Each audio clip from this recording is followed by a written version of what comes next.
Hello, എൻ്റെ ഈ കയ്യിലുള്ളത് 3 കിലോ മാങ്ങയാട്ടോ. ഇപ്പം മാമ്പഴക്കാലം ആയതുകൊണ്ട് റോഡ് സൈഡിൽ 3 കിലോ മാങ്ങയ്ക്ക് 100 രൂപ എന്ന് പറഞ്ഞപ്പോൾ മേടിച്ചതാട്ടോ. അങ്ങനെ ഞാൻ റൂമിലെത്തിയിട്ട് 1-2 കഴിച്ചു നോക്കിട്ടോ. നല്ല മധുരവും നല്ല ടേസ്റ്റുള്ള മാങ്ങയാട്ടോ. അപ്പോൾ മാങ്ങയൊക്കെ കഴിച്ച് കഴിഞ്ഞിട്ടോ രാത്രിത്തേക്ക് എന്തെങ്കിലും ഉണ്ടാക്കണം എന്ന് വിചാരിച്ച്. അപ്പോൾ പുട്ടുണ്ടാക്കാൻ ഞാൻ നേരത്തെ പ്ലാൻ ചെയ്ത് വെച്ചതാട്ടോ.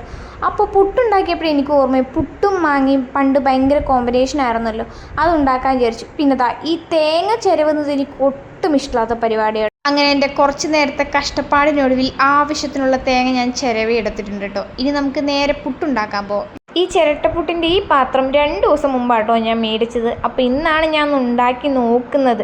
ഇതിനു മുമ്പ് ഞാൻ സാധാ ചിരട്ടയിൽ പുട്ടുണ്ടാക്കി പാളിപ്പോയ വീഡിയോസൊക്കെ ഇട്ടിട്ടുണ്ട് കേട്ടോ. പക്ഷേ ഈ വട്ടം എൻ്റെ പുട്ട് സെറ്റായിട്ട് അടിപൊളിയായിട്ട് കിട്ടിയിട്ടുണ്ട്. ഇനി നമുക്ക് പുട്ടും മാമ്പഴം ഒന്ന് കഴിച്ചു നോക്കാം. ഞാൻ കഴിച്ചു നോക്കി, എനിക്ക് വലിയ കാര്യമായിട്ടൊന്നും ഇഷ്ടപ്പെട്ടിട്ടില്ല കേട്ടോ. ഒരു ഓക്കെ. നിങ്ങൾ ആരെങ്കിലും കഴിച്ചിട്ടുണ്ടോ? കഴിക്കാത്തവരൊന്ന് ട്രൈ ചെയ്ത് നോക്കണം കേട്ടോ. അപ്പോൾ ശരി എന്നാ.